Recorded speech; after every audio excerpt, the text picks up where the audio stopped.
Councillor Joey Pete of Sunchild First Nation with us, and of course, Regional Chief Marlene Poitre of the Assembly of First Nations of Alberta. Thank you for joining us today as well.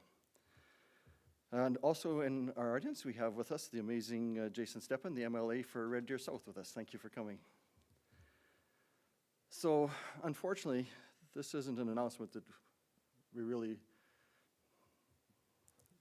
want to make, but we have to make. These are tough truths we're facing these days. Canada's residential school system has left a horrific legacy, also in Alberta, which had more residential schools than any other province or territory. Like all of Canada and Alberta, I mourn for the children who never came home and the loved ones they left behind. It weighs heavily on my mind and my spirit. And I also mourn for the survivors, their families, and their communities. Even though the schools are now closed, the trauma that they caused still remains. And we're recognizing and understanding more and more just how deep this trauma is and the far-reaching impact that it continues to have on the physical and the mental health and wellness of so many people. Some statistics, for example, suicide is 5 to 6 times higher for our Indigenous youth than non-Indigenous youth. And this is happening in our province today. I fear what's going to happen tomorrow and the next day as more and more children are found and the intergenerational trauma continues to come to the surface. We're working with Indigenous people to build a continuum of mental health supports and services. And these supports and services were going to be Indigenous focused and Indigenous led. And they're going to address the unique needs of the First Nations and our Métis people. And this includes the continuing and far-reaching mental health impacts of the residential school system. I'd now like to ask Minister Shandro to announce this new support to the continuum. Thank you very much, Minister Wilson. And I'm grateful to be here today for this announcement. And thank you to the Chief, Regional Chief, and Councillor for having me here. We are here today to announce funding for a new residential school mental health support program. And normally I would say that new funding is good news, and I'm proud to be here because it's the right thing to do, but there is no joy in today's announcement. The legacy of residential schools is tragic. The legacy is heartbreaking. And the recent discovery of remains in BC and Saskatchewan at former residential school sites has ripped open old wounds. And these are wounds that are raw. These are wounds that revive excruciating memories for survivors. Wounds that cause emotional trauma for survivors and entire families. And I'm here on behalf of Alberta's government to offer some help to those who are in pain and who need real support to heal. The new residential school mental health support program will support Indigenous-led efforts to care for the mental wellness of residential school survivors, their families, and the generations who have been affected, as well as the families and the survivors of children who died while attending these schools. We're allocating almost $2.9 million for First Nations, Métis settlements, and the Métis Nation of Alberta. They'll be able to apply for one-time grants of up to $50,000 per group for individual and family counseling, or traditional healing practices and talking circles. The key thing here, though, with what we're announcing, is that this funding will provide supports that are led by Indigenous people. They will be implementing the mental health supports that work best for the survivors, for the families of the survivors, and for their loved ones as they cope with the ongoing trauma resulting from residential schools. Applications for the residential school mental health support program will open this summer, and more information on the application program will be, process, I should be saying, will be coming soon. Now, on top of that, Alberta's government is providing $4.9 million over 2 years to Alberta Health Services Indigenous Wellness Corps. And the Indigenous Wellness Corps is a single point of contact at AHS for all Indigenous health needs. This is a broad program designed to work in partnership with Indigenous peoples, communities, and key stakeholders in providing accessible, culturally appropriate health services for First Nations, Métis, and Inuit people in Alberta. And this funding will support a number of mental health and mental well-being services. And these investments of almost $8 million are a step forward in supporting the healing and the reconciliation process. As we support community wellness and mental health supports for residential school survivors and their families, and stand with Indigenous people, it is our hope that the wounds from the painful legacy of residential schools will begin to heal. I've been honored to have the guidance and the mentorship of Minister Wilson as he and many nations throughout the province have reached out to me through him and to our office, through the ministry, to be able to work with as both as health minister, but also in my previous life when I worked at Walsh Wilkins Crichton before I entered politics in my law practice. And so I say this for myself as well as from the government, that I am so deeply sorry for what the survivors have lost. I cannot fathom that loss. I cannot make it up to you. The residential school system is a stain on our honor, and we cannot wash it away. What we can do is show that we can do better. We can join with you in an honorable partnership. And today, as one step in that partnership, we're here to help you find your own way in healing. On other days, we've taken other steps, working together to help your communities provide health care and other services. And with the guidance of our First Nations and others, I hope that we'll take many more steps together. Not to forget the past or to pretend that we can wash it away, but to show that we can do better. And so thank you, and I'll now, Minister Wilson, is it back to you then? Sorry, thank you. Back to Mr. Wilson. Thank you so much, Minister Shandro. This is such an important initiative to come up with, and I just can't thank you enough for reaching out and being part of this initiative. Thank you so much for that. Now I'm going to ask Chief Beaverbones of Ochis if you could come forward, please. Neen, just like to thank Wilson and Sandro, Joey, Central Councillor, and Maureen for being here. Plus the audience there, all the other ministers and delegates and my council for supporting me. But today is a big announcement for our people across our nation that it's a sad thing to go through this and what our people faced in the past. It is now time to do something about what happened in the past with the school system we had. But what Senator just announced is I don't think that's going to solve any the old wounds that people are still facing nowadays. But we all come from trauma from the past, and our parents went through the system, and we picked it up as we got older. Our parents didn't know how to deal with trauma back then, and they faced a lot of abuse, and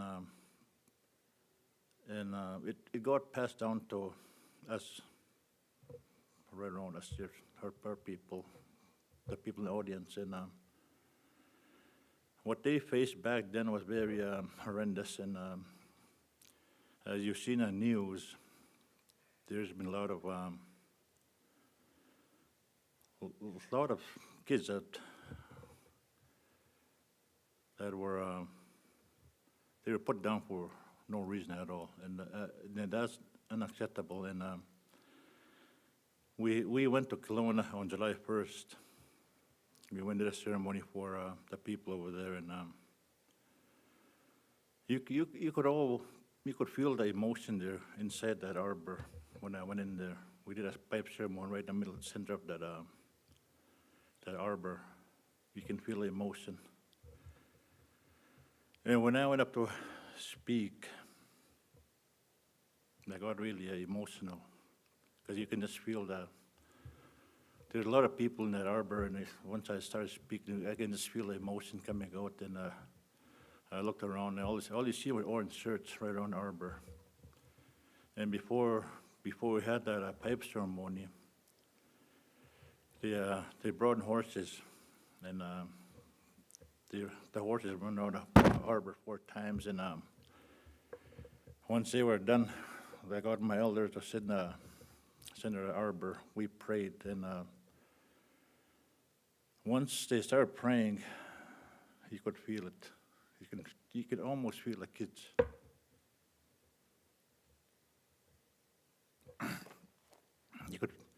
You could feel it was very emotional day for people around there, and I'm glad I was part of that. The event they had there, and we got invited over there to go do the blessings over there, and I was happy to be part of it. But the emotion was very, it was a huge thing that I felt over there, and what the Minister Sandro Wilson just announced, I think it's a big step for our people. It's a huge step, and no, it's not gonna heal the wounds that we faced back then and what we face today. It's not gonna heal the wounds in the past term we faced, but I'm glad that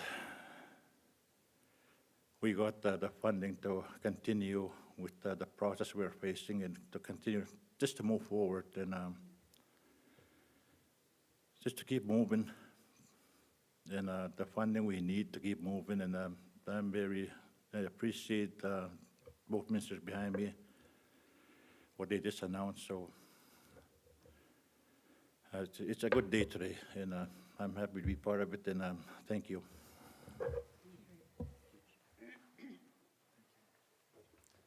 Thank you for sharing, Chief.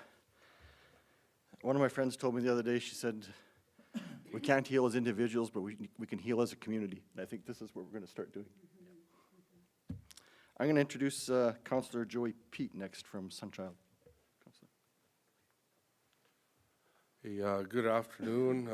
I just want to acknowledge the ministers in the room, Chief Douglas Beaverbones, and our regional chief as well, Marlene, and the rest of the leadership that are in the room and the rest of the gallery. Just want to acknowledge you all for being here and committing your time to change and future. You know, like Chief Douglas said earlier, you know, it's a tough thing. Our people are still enduring a lot of trauma, not only through residential schools, but through everything else as well. And to have a start somewhere is a good thing. But at the same time, we need to acknowledge all other issues that our Indigenous people are facing. And, you know, we need more involvement throughout the federal government. We have to hold federal government accountable as well because of our treaties. And we need to make sure that we are pushing for our people so that they get the treatment, they get their health care, their all treaty to be honored. And we need to continue to push for that, strive for excellence for our people. At the same time, our people at home, not only in our nation, but all nations, are going through so much trauma.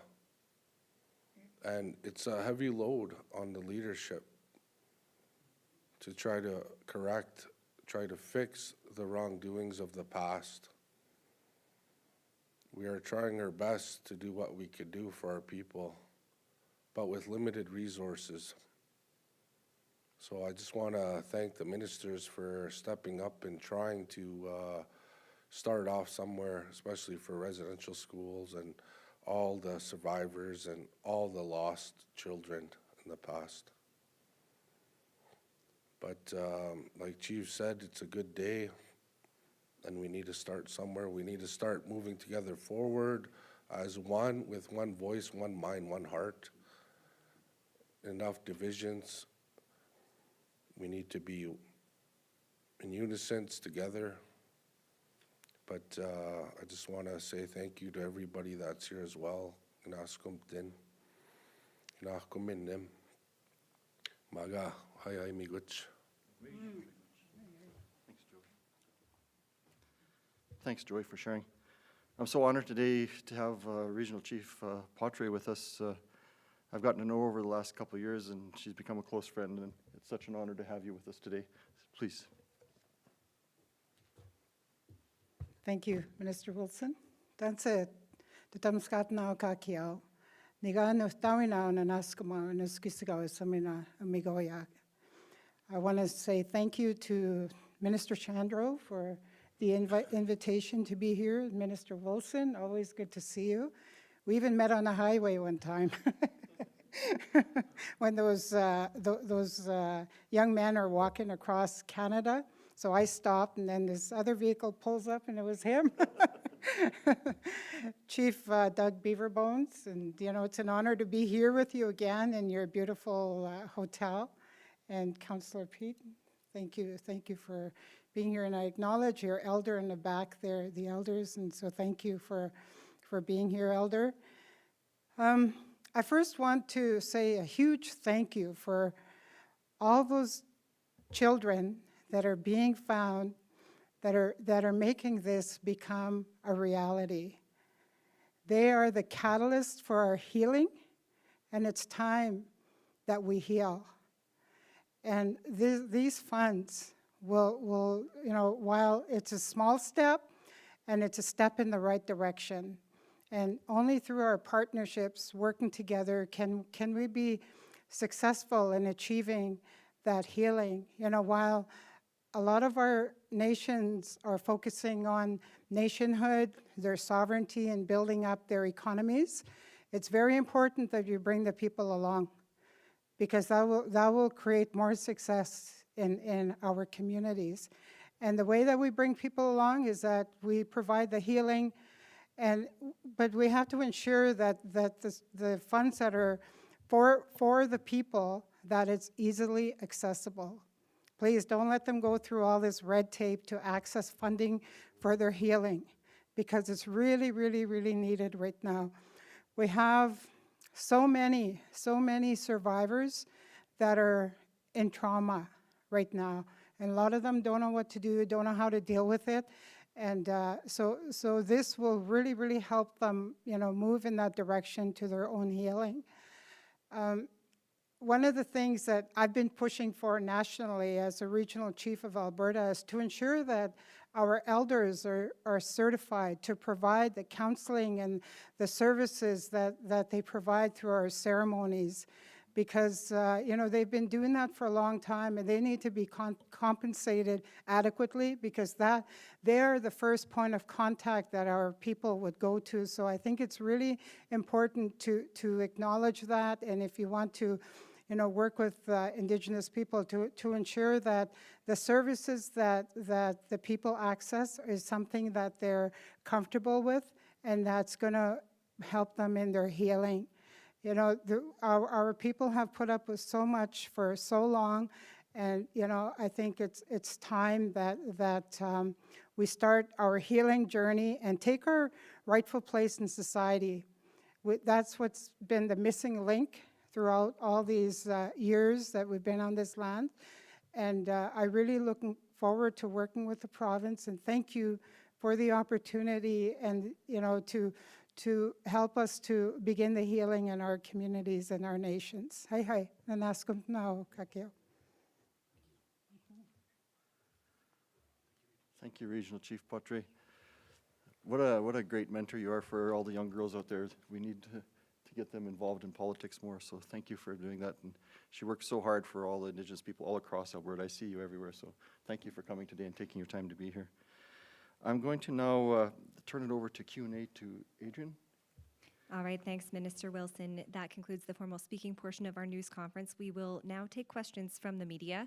Just a reminder, we have available for questions Minister Wilson, Minister Chandro, Chief Douglas Beaverbones of Ochese First Nation, Regional Chief Marlene Poitre from the Assembly of First Nations, and Councillor Joey Pete from Sunchild First Nation. And please just be sure to indicate who your question is to, and we will take one question and one follow-up per outlet. Operator, could you please put through our first caller? First question is from Rochelle L. Suzy with City News. Go ahead, please. Hi there. My question is for the chiefs, maybe Chief Beaverbones. I don't know if you can answer this one, but can you talk about what kind of immediate impacts these mental health supports will have on your community? Well, the first thing that came up to my mind was when you first asked that question is trauma. That's one of the biggest things that every nation across Canada is facing is trauma, and we need the support for our younger generation, our young people, and because there's a lot of things we faced in the past that come up, and there's no resources in some nations, or a lot of nations that they don't have the resources to help our people.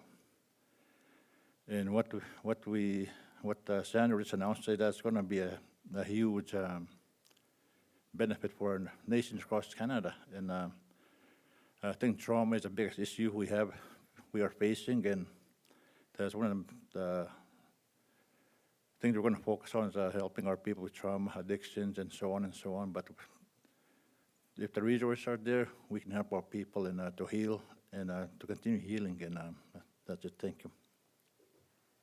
And you can go ahead if you have a follow-up. Yeah, just how important is this that these mental health supports are Indigenous, Métis, First Nation led, and can you talk a little bit about how this healing is going to look like? And this can be a question for actually any of the chiefs. You want to repeat the question? Oh, yeah. My question is, how important is this that these mental health supports are Indigenous, First Nation, and Métis led? It's very important that we, it's our people that are struggling out there, and as I said before, there's no resources that can fund most of our programs.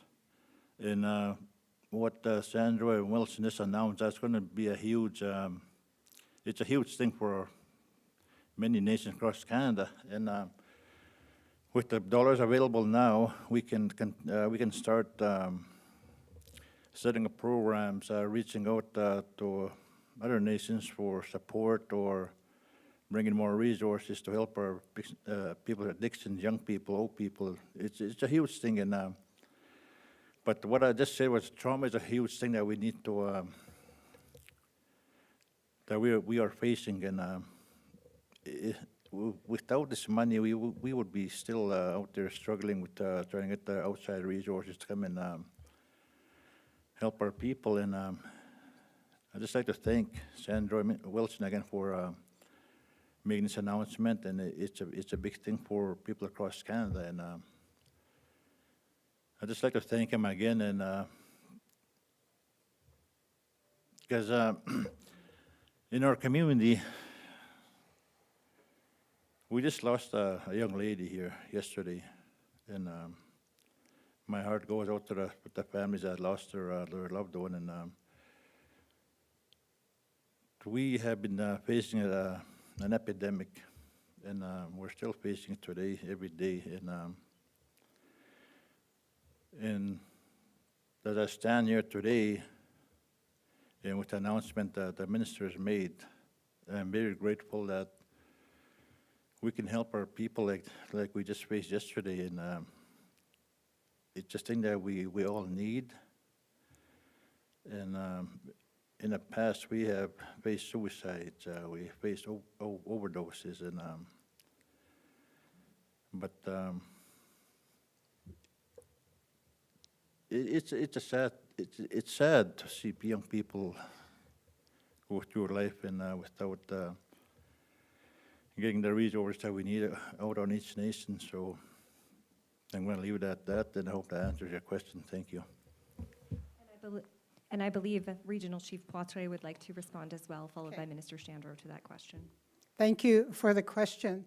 I think it's very important that it's First Nations, Métis, Inuit led, because we know we're experts at what the issues are in the communities, and we can provide some really good direction in terms of the healing that needs to take place. And so it's critical that it's First Nations led. So I'm really pleased that with this announcement, you know, you've allowed that for that to take place. So I thank the province for that. Hi. Thank you. So that was more articulate than me. All right, thank you all. Operator, could you please put through our next caller? Next is Tim Brook with CTV News. Go ahead, Tim. Thanks so much. I have two questions, both for Minister Shandro. The first one, I'm just curious to know, how long has this program been in the works? How long has your government, I guess, been cooking up this plan? Great question. This began because the division in the ministry, and the ministry was reorganized at some point, I think just before COVID, and the division that looks over public health also includes First Nations health. And so as we were going through the deployment program of vaccines and tremendous work that was done with the ministry and working with First Nations and other Indigenous communities throughout the province, at some point we received the feedback. It was a meeting that we had after the 215 were found in BC, and the concerns that I'd heard related to the mental health of Indigenous people throughout Alberta as a result of and yeah, that was even before in Saskatchewan. So what I'd asked is for work to be done from a policy perspective, if we were to provide a program to support mental health for our Indigenous communities, what could it look like? And so it started, I suppose, at that point. And very grateful that the ministry had done such an amazing job. Thank you, Trish, for doing all of that work. And consulting as well with our First Nations to be able to consider a program that could provide, what could be included in this, and that's I think where we landed on making sure that it was Indigenous-led mental health supports. Thank you. And go ahead with your follow-up, Tim. Thanks so much. My second one is unrelated to today's announcement. The COVID-19 numbers, the daily case counts are ticking up. They're still pretty low compared to what we've seen, but they are slowly trending, I guess, in the wrong direction. I'm just wondering, Minister Shandro, is there a message to Albertans as they see these case numbers climb? Well, the message is still that vaccines work, that vaccines are safe and effective, and they were our way in getting the numbers down. We are going to see fluctuations now that there was a point in time that the new daily numbers and the total actives in the province got so low that increases in an absolute sense, being a low increase is still in a relative way looks like a large increase. And that's to be expected throughout the summer. The numbers are going to go up. They will go down. Our hospitalizations, those lagging metrics are still trending in the right direction, though. Yesterday we were below 100 hospitalizations in total. The total number that we would see, not the total number, but the highest peak that we would ever see from a flu season would be about 100 to 150. So this is showing that although in a relative sense that the numbers had increased, that the vaccines are working, And they are our way in ensuring, because they are effective also against variants of concern and variants of interest, for Albertans to remember throughout the summer to continue to get their first and second doses. And thank you to all those Albertans who have done their job for their community. Thanks, Thank you, Tim. Operator, could you please sit through our next caller? Yes, next is Chris Chacon with Global News. Go ahead, Chris. This question is for Mr. Shandro. Can you just talk a little bit about the new mobile vaccination clinic that's going to be launching for rural communities in Alberta? Can you just talk a bit more about, why this decision and what's the hope with this new pilot program? Well, great question, and it is going to be launching. I think today it's going to be heading out onto the road. It was, if you remember, starting back in December, as we had very little vaccine being provided to us by the federal government until about mid-April. Really, up until now, our focus has been on volume and speed. Now, as we want to continue to make sure that access isn't an issue for our continued uptake, we are looking at innovative ways for us to continue to get our vaccination numbers up. One of them is to have mobile clinics, and so it was work that we had done to launch in July when we knew we'd be switching. Not switching. I mean, obviously, speed and volume are still a concern for us, but we also want to start including innovative ways to increasing access to the vaccine, so that's not an issue with our uptake. And so we'll also be looking at other opportunities. As I mentioned recently, we've also added a code for physicians who are in areas of the province that have low uptake, for them to go through their roster of patients and to be able to speak to patients who haven't yet had a vaccine, to be able to talk about the safety and effectiveness of those vaccines. We'll continue to look at innovative opportunities like that to continue to get our numbers up. And did you have a follow-up question? Yeah, I guess just when it comes to, because I know the targeted areas are, maybe rural municipalities or, smaller communities, but then also certain, businesses. How's that approach going to be? Is the hope that, these people do bite if they haven't had their first or second dose? So I guess attacking that or approaching that, those people. Yeah, I think, the answer was actually in your question there. I think that's exactly it. This is about making sure that we're looking at other opportunities for people to have that continued access, whether it's in a workplace, seeing their fellow colleagues getting the vaccine, seeing people in the community going and getting the vaccine when a mobile clinic is there in town. But it's also about those opportunities for those conversations.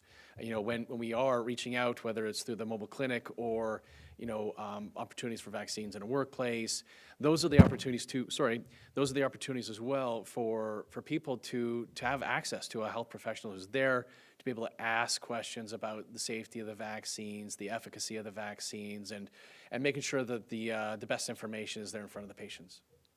Thank you, and we have time for 2 more questions. Operator, could you please put through the next caller? This is Olivia Condon with the Calgary Herald. Go ahead, Olivia. Thanks. My question is for either of the ministers, whoever would prefer to answer. Can you speak to exactly what the application process will look like for Indigenous communities when it comes to documentation or plans that they may need to submit on how the funds will be spent in order to qualify for and access them? I missed the most important word, was application process? Okay, so application process, yes. So our First Nations have already signed the letters.